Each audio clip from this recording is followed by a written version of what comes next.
فيها ما تدعون نزلا من غفور رحيم إن الذين قالوا ربنا الله ثم استقاموا, that the ones that say and have said Allah is my Lord, and then they remain steadfast upon this, that means you died a believer, you died believing in Allah. تَتَنَزَّلُ عَلَيْهِمُ الْمَلَائِكَةِ, the angels then descend onto you as you lay in your grave, and the first thing that you say to them is, I'm scared. Because in the grave, as had been mentioned, that the grave is the first trial for you in Qiyamah, the first trial of the Akhirah. And if you pass the test of the grave, then everything after that will be easy and smooth sailing for you. And if you fail the test of the grave, then know that everything after that will be difficult for you. And they come to you and they say, I am scared. You know, why I'm telling you this is because we need to come out of the mind frame. And obviously every single one of us should always be scared, because it keeps you on your toes and it keeps you steadfast. But you need to come out of the mind frame that, you know, I'm going to die and I'm going to Jahannam, I'm going to remain in Jahannam. Because that mentality is what allows shaitan to enter and tell you, man, you're going to go to Jahannam anyway, just go and commit kufr in Allah. But having the mentality that I'm going to die and I'm going to Jannah will keep you steadfast and will keep you firm and will keep you understanding that Allah is going to reward me. And then you say to the angels, I am scared. And the angels then say to you, Allah takhafu, don't be scared. And just by them saying don't be scared, automatically you're content, you have full contentment. You're no longer scared. And then you start to think of your family and those you have left behind. My family, my daughter, my son, my wife, my mother, my father, my cousins, what are they going to do? Oh, what's happening? And angels say, relax. وَلَا تَحْزَنُوا, because you start to be upset. What's going to happen to them? And then immediately you have full contentment. Don't be sad or be upset. And then they say, نحن أولياؤكم في الحياة الدنيا وفي الآخرة. They look at you and they say, we were the ones that guided you. As if they're looking at you, they're saying, oh, you're so silly, man. What's wrong with you? Relax. نحن أولياؤكم في الحياة الدنيا. We were the ones that guided you in the dunya. We were the ones that remained beside you in the dunya. We walked your every step. We made sure you did not falter. We made sure you were safe. What's wrong with you? Snap out of it. Don't be scared. Don't be sad. We guided you in the dunya. Do you think we are going to leave you alone now in the akhirah? When this is the real test. نحن أولياؤكم في الحياة الدنيا وفي الآخرة. And then they say, وأبشروا بالجنة التي كنتم توعدون. And have glad tidings. That means they're telling you, and guess what? Look ahead, because what's ahead for you is the Jannah. Again, as we had mentioned in the beginning, توعدون, the Jannah that you have been promised.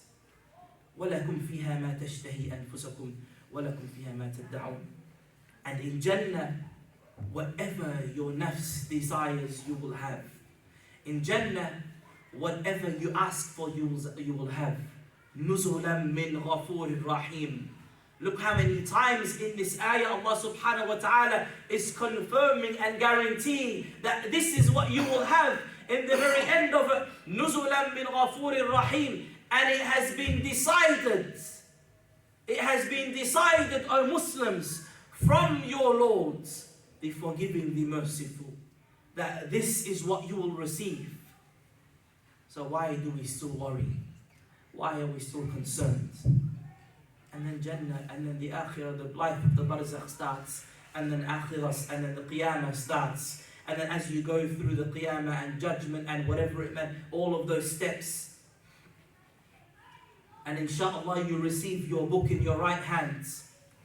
And inshallah, Allah subhanahu wa ta'ala draws the curtain between you and every single other creation, where He then discusses with you in secret, in privacy, about where you went wrong.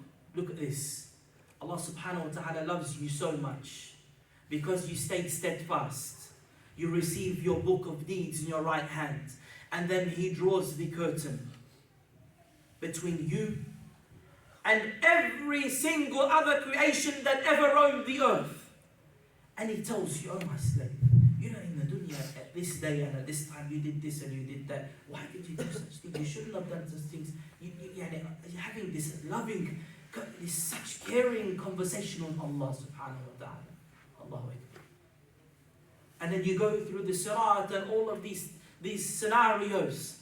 And then you stand and you are taken in hordes. وَسِيقَ الَّذِينَ اتَّقَوْا رَبَّهُمْ إِلَى الْجَنَّةِ زُمَرًا وَسِيقَ الَّذِينَ اتَّقَوْا رَبَّهُمْ إِلَى الْجَنَّةِ زُمَرًا حَتَّى إِذَا جَاءُوهَا فُتِحَتْ أَبْوَابُهَا وَقَالَ لَهُمْ خَزَنَتُهَا سَلَامٌ عَلَيْكُمْ طِبْتُمْ سَلَامٌ عَلَيْكُمْ طِبْتُمْ فَادْخُلُوهَا خَالِدِينَ وَقَالُوا الْحَمْدُ لِلَّهِ الَّذِي صَدَقَنَا وَعْدَهُ وَأَوْرَثَنَا الْأَرْضَ نَتَبَوَّأُ مِنَ الْجَنَّةِ حَيْثُ نَشَاءُ فَنِعْمَ أَجْرُ الْعَامِلِينَ. Driven in hordes to the doors of Jannah. That means, you know, Allah subhanahu wa ta'ala uses the term that you're forcefully driven. You know, when you jump in the taxi and say, take me here, and then you have no choice to go the route the taxi wants to go. You're in the back seat that's taking you left and right. Driven in hordes to the doors of Jannah, O believing Muslims. And as you stand in the doors of Jannah, check this out. As you stand in the doors of Jannah, there's a specific door which is called Bab al-Rayyan. And this door is for those that observed voluntary fasts. That means they fasted not only in Ramadan, voluntary fasts. And from that door, angels come out. And they call you by your name. And they call you by your name. VIP entrance into Jannah. And from every other door of Jannah, angels coming out, calling those by their names. Those that believed in Allah, those that hastened to do good. By your name, imagine that. Imagine a perfect creation calling me by my name. You know, when you see someone that you really look up to, a role model, whether it may be a sheikh or your father or your uncle or someone that you really like, grandfather, someone that you really, really respect, and they come to you and they say, especially when you're a little kid, you know, and they say, MashaAllah, what a good boy. And that like enlightens your heart and you feel so proud. Or even as an adult, someone that you really respect sees you in the crowd. Hey, Muhammad, hey, Abdullah, whatever. You feel special, you know? Imagine the perfect creation calling you from the crowds. Allah Akbar. Allah Akbar. And then you enter the doors of Jannah. And just the entrance of Jannah. So you know that doorstep now when you leave the masjid. That step over, what's a millisecond? Just walking on the door tread of Jannah, you will walk for 40 years. Allahu Akbar. And then you think, oh, it's long, I want to get into Jannah. No. Because there's not a single moment in Jannah where you will then, not a single moment in Jannah where you will feel bored or where you will feel you need to get to your destination. Every single second you are loving. And in that moment, as you're walking, what's happening? Salamun alaykum tibtum فَادْخُلُوهَا خَالِدِينَ. Angels telling you, peace be upon you. You have done well. They're so happy to see you, welcoming you. Enter it eternally, never to leave again. Enter eternally, never to leave again. And we're going to go, take the next steps a bit faster, inshallah, because the time is up, and I did promise in the beginning that we don't like to extend, but subhanAllah, the topic, it just wants you to extend and expand more and more. So we will end it in the next 5 minutes, inshallah. And then you enter Jannah. And as you're entering, you know what you're saying? Because you lived your entire life in doubt. This is shaitan. You lived your entire life unsure. What's going to happen? What's going to be? As you enter, you say, وَقَالُوا الْحَمْدُ لِلَّهِ الَّذِي صَدَقَنَا وَعْدَهُ. And as you enter, you say, Alhamdulillah, that Allah subhanahu wa ta'ala has fulfilled and has come through with His promise. Allah was forever truthful. And you're saying, Alhamdulillah, وَأَوْرَثَنَا الْأَرْضَ نَتَبَوَّأُ مِنَ الْجَنَّةِ حَيْثُ نَشَاءُ. And you have inherited Jannah and the lands of Jannah so that you can live and take in as much of Jannah that you want and that you please. Allahu Akbar. And then you enter, and in Jannah you see rivers without banks, rivers that flow of honey, rivers that flow of milk, rivers that flow of wine that do not allow you to get drunk. And then you enter in Jannah, and there is no boredom, there is no anger, there is no jealousy, there is no sadness, there is no sleep, there is no urge to go to the bathroom, there is no need for you to even make any type of worship. You don't perform worship in Jannah. You don't pray 5 days, you don't pray 5 times, you don't do any of that type of stuff. You're a completely different, your vessel is completely different. Designed to reap the pleasures of Jannah. And then you lay on these couches from Jannah, and you look over to your friend and you say, what was it that got us to this beautiful place? And you remind each other, oh yeah, do you remember that talk that we went to? This is a hadith, by the way. Do you remember that talk that we went to, or that good action that we did? And since that day, we never looked back. Since that day, we decided to become steadfast. And since that day, we decided to await the promise of Allah subhanahu wa ta'ala. Do you remember that, oh friend? And they said, yeah, I remember that. Subhanallah. That is what has got us to Jannah. And then, you know how they say in Jannah, and the kids may know this, where the tree comes down to you so that you can eat from its fruits. And every bite that you take from the fruit of Jannah, the first bite that you take from any of the fruits of Jannah, you think, Allahu Akbar, I've never tasted anything like that again. Well, guess what? You will never taste that first bite throughout your whole eternal living in Jannah. Why? Because every bite from then on gets better and better and better and better. You don't need to go back to the first bite. And you know that when the tree comes down to you, a lot of people think that you sit there and then you say, apple tree, give me some apple and come down.